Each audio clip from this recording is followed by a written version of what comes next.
Probably the biggest thing for me was about getting the fans and the supporters to like their team, like the way they played, like the risks they took, like the way they worked, do all of those things.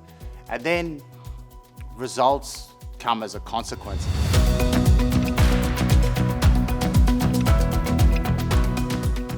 I'm not a huge believer in winning culture. I believe in a good culture. A culture that represents the identity of who you are and what your team stands for. Then the winning comes in really living that culture and then also excelling as a team and a combination of players. You could have an excellent culture and not necessarily end up winning the championship because you need other factors as well. But the culture is the base, it's the hub, it's where you live, it's the identity you show to your fans and the people inside the organisation and outside. So it's something I enjoy doing, actually, getting inside of all that stuff. But they're the initial steps as you start to build new culture inside of a team.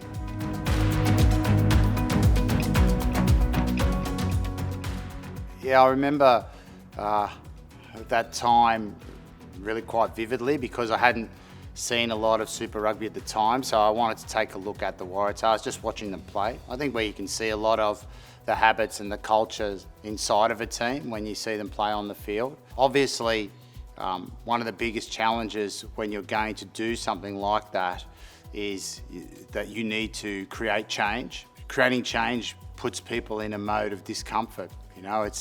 And if I looked at the Waratahs beforehand and was watching their footage, what they looked like was comfortable. So it's more about setting the agenda initially, like what are we going to look like? What will the changes bring us? Not just change for change's sake.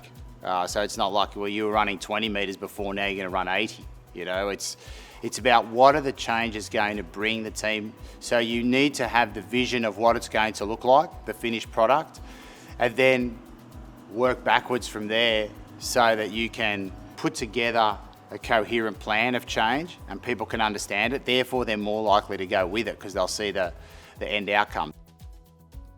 There was key moments at different times along the journey. There's not one point that says, yeah, well, that's it, everything's changed. For example, early on, when we started training a lot harder than probably what they had experienced before, and I'd kept all of the staff from the physical and medical preparation side, that I suppose we start to creak a little bit. When you start training harder than before, you get those niggles and injuries and things like that happen. And they came to me and, expressed their concern, I suppose. Are you sure about this? So training this hard, because it was significantly harder than they trained previously. I pretty much told them, no, I'm not sure, but this is what we're doing. So if you're not happy with it or you don't believe in it and what we're doing, then you're free to go. You don't have to hang around and do what you don't want to do, if you don't believe in it. But if you believe in that and you believe in me and you believe in where the team's is going to go, the vision that you have for the team, and you show that it's coherent, then that's a way to I suppose convince people as well. And those moments occur at different time slots along the way because you'll come to different challenges that you'll meet and they'll happen. And all those little changes, all those little moments collect into changing of culture at the end of the day.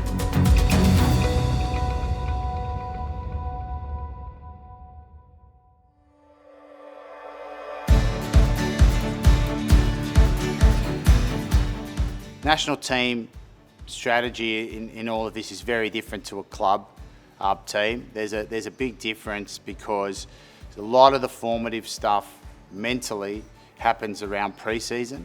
In the work phase, in that building phase, how we're building our team, how we're building change, and you never get that in international rugby. You get the team and then pretty quickly it's time to play. So you have to strategize a little differently. It was more about quick analysis and trying to make a quick plan because you don't really have the longer term building time frame. In international rugby, every weekend's all or nothing. You don't have the competition table to guide you. Even in a championship like the Rugby Championship, you only have the 6 games. So in a Bledisloe, you only have 3. in World Cup, it's pretty much sudden death. You know, I think only one team's won it by losing a game during the tournament. So it's all about trying to build the individual very quickly, your connection with the individual, and connect them together with their teammate, and also the game plan in a really short space of time. I think it's pretty clear that the 2019 World Cup campaign as a whole, if we looked at ourselves as a whole, organisation, we were far less aligned than we were in 2015, from the top down, from chairman through to, to the kit man. And it's something I know instinctively and intrinsically that alignment is key to being able to produce success regularly, not just on a one-off occasion or on one big game. And that's where 15, you could feel the 100% focus on only what was coming next. And 19, that focus was a little bit distracted because of different reasons. Of course, everybody wants to win. That's the basic premise. You're not turning up if you don't have the desire to win.